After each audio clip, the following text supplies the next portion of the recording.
Cricketer এই জিনিসটা যাতে আমরা স্পোর্টস বলেন বা ক্রিকেট বলেন, আমরা যাতে বিজনেস হিসাবে কেউ না আসি, কোনো সংগঠক এইভাবে না আসি যে এটা আমাদের বিজনেস। সব রাজনৈতিক মানুষরা এই জায়গায় আসতেছে, তো তাদের এখানে থাকার জন্য নাই। তো কারো যদি এরকম হয় সে খেলা রিটায়ার্ড করে যে রাজনীতি করুক, দ্যাটস ফেয়ার এনাফ। ফাহিম স্যারের মতো মানুষ যারা আছে তারা তো ক্রিকেট ভালোবাসে, এবং আমার কাছে মনে হয় যে এরকম মানুষই আসা উচিত যাদের নিয়ে কোনো আপনার কমপ্লেন নাই বা কোনো বিতর্ক নাই।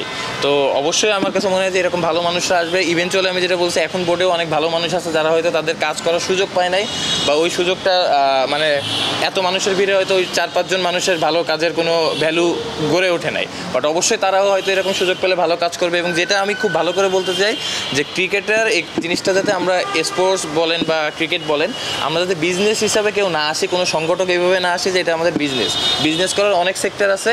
স্পোর্ট জগৎটা হচ্ছে বিজনেস না। এখন দেখবেন ম্যাক্সিমাম, যদি আমি এখানকার কথা না বলি, আমাদের নিচেও যারা আছে, ডিভিশন বলেন, ডিস্ট্রিক্ট বলেন, সবাই যে ইলেকশন করে এইটা হয়। রাজনীতি নিয়ে আমি এত কথা বলতেছি না, সব রাজনৈতিক মানুষরা এই জায়গায় আসতেছে, তো তাদের এখানে থাকার জন্য না। নিশ্চয়ই আমি খারাপ খেলে অনেকবার বাদ পড়ছি, ভালো খেলেও বাদ পড়ছি, ওডিআইতেও ভালো খেলেও বাদ পড়ছি।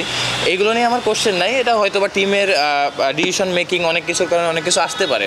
বাট ইভেনচুয়ালি আমাদের কালচার তো এইভাবে আমরা ফলো করি যে আজকে প্রেস বক্সে এটা নিয়ে কথা হচ্ছে, এই প্লেয়ার নিয়ে কথা বলতেছে, পার্টিকুলার আপনি একটা প্লেয়ার, আমাদের হয়তো অ্যাবিলিটি কম থাকতে পারে, বাট আমরা কিন্তু 100% চেষ্টা করি মাঠে। কোনো সময় হয়, কোনো সময় হয় না, এটা স্বাভাবিক। তো আজকে হলো না, আমি আজকে একটা ক্যাচ মিস করলাম, তার মানে আমার নিয়ে কথা হচ্ছে, ওইখান থেকে অনেকে বাদ পড়ে যাওয়ার একটা সম্ভাবনা থাকে। ক্রিকেটের প্রতিটা ক্ষেত্রে আমাদের উন্নতির অনেক জায়গা রয়েছে, যদি যেই জিনিসগুলো আমরা ওইভাবে এখনো পর্যন্ত করি না। কারণ বাংলাদেশের ক্রিকেট আপনার যে জায়গায় থাকার অবস্থা ছিল, সিচুয়েশন, ওই জায়গায় আমরা নাই। লাস্ট 2 বছর ধরে যদি অনেস্টলি বলি, প্রিমিয়ার লিগের আপনার আম্পায়ারিং মান ভালো।